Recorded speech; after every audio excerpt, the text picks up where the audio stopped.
Good morning India. क्या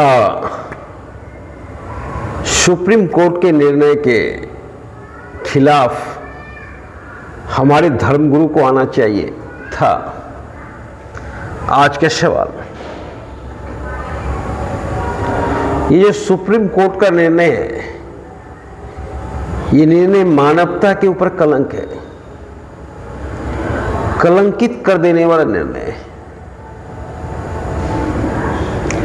पूरे dog को दिल्ली से निकालने का निर्णय और शेल्टर हॉल में शिफ्ट करने का। सबसे पहला सवाल, दिल्ली में एक भी शेल्टर होम नहीं है, आप शिफ्ट कहां करोगे? दूसरा सवाल कि आज तक सरकारी हॉस्पिटल की व्यवस्था देखे हो? जाके देख के आ जाओ। जो भी निर्णय दिए, एक भी सरकारी हॉस्पिटल में टाइम पे डॉक्टर नहीं, नर्स नहीं, दवा नहीं। क्या शेल्टर होम में ऐसे ईमानदार आदमी मिल जाएंगे जो डॉग को भोजन कराएंगे? पूरे डॉग को मार देंगे और वहां पे लूटपाट मचेगा। सरकार का फंड तो जाएगा, पर उस फंड से लूटपाट के अलावा कुछ नहीं होगा और परिणाम स्वरूप सारे डॉग मारे जाएंगे। ये निर्णय कहीं से भी उचित नहीं है। दूसरी बात, जब सुप्रीम कोर्ट जजमेंट दे रहा था, तो उस जज ने पूछा कि अगर एक बच्ची जो मरी है उसका जान आप लोग लौटा सकते हैं? मैं उसी जज साहब से पूछना चाहता हूं, 1 महीना पहले गुजरात में ये लोग प्लेन दुर्घटना हुआ, उसमें एक भी आदमी नहीं बचा, और जिस मेडिकल कॉलेज के छत पे विमान गिरा उसके भी बच्चे मारे गए। तो क्या भारत सरकार सारे विमान को रद्द कर दे, विमान उड़ाना बंद कर दे?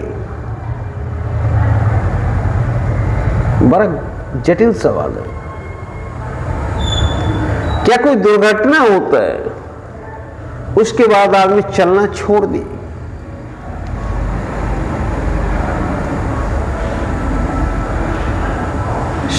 सवाल बहुत जटिल है और इस सवाल का जवाब देना होगा। किसी एक कुत्ते ने बच्ची को काटा और मैं मानता हूं बच्ची मर गई। उस एक कुत्ते का सजा पूरे दिल्ली के कुत्ते को दिया जा रहा है। ये कहां तक उचित है?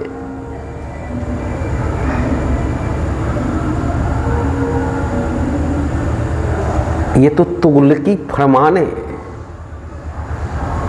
कि हमारी सरकार है,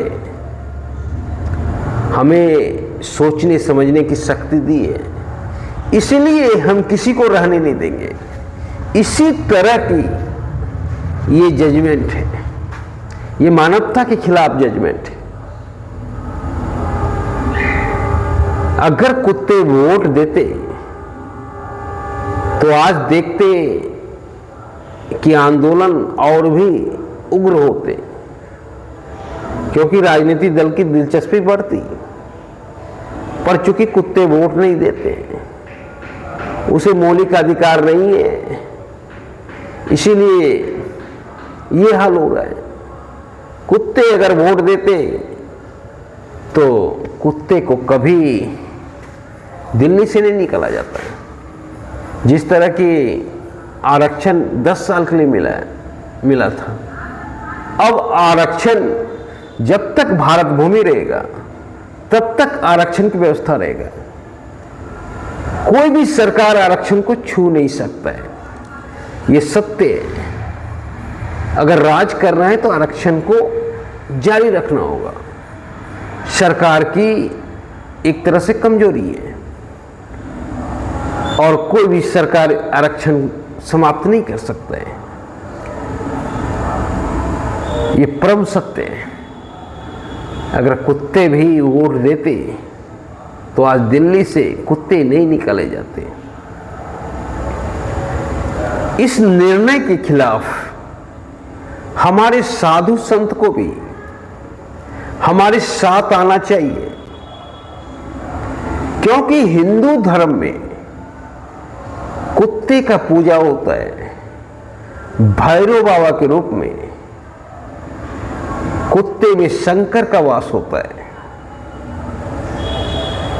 बहुत से कहानियां कुत्ते से जुड़ी हुई है। धर्मराज युधिष्ठिर जब स्वर्ग जा रहे थे, स्वर्ग के दरवाजे पे जब पहुंचे तो पूछे कि तुम तो चले जाओगे, कुत्ते यहां जाना वर्जित है। तब बोले जब कुत्ते नहीं जाएंगे तो मैं नहीं जाऊंगा।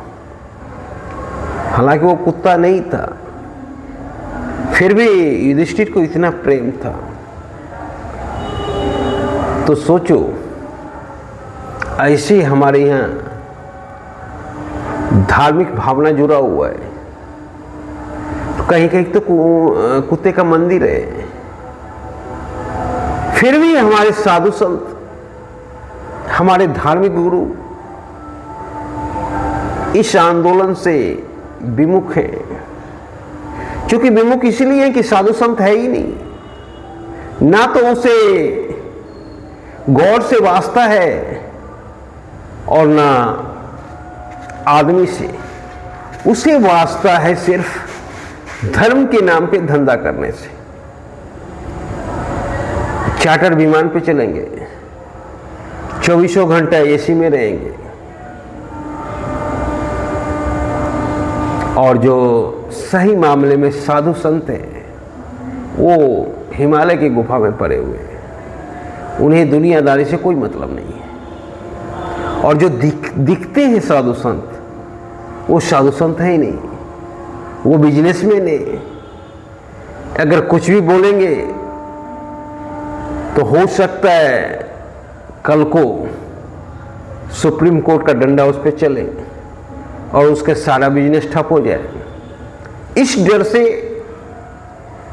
नहीं बोलते हैं। नहीं तो कुत्ते हमारे धर्म से इस तरह जुड़े हुए हैं जिस तरह से हमारे शरीर से ऑक्सीजन। भैरव बाबा के रूप में पूजा होता है, फिर भी हम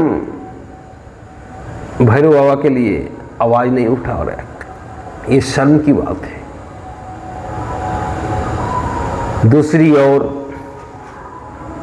ये फैसला एक तरह से तुगलकी फरमान है। सबसे पहले आप व्यवस्था कीजिए, उसके बाद कुछ फैसला कीजिए। यहां कुछ व्यवस्था हुआ ही नहीं है। कुत्ते का रखने का कोई प्रबंध नहीं है।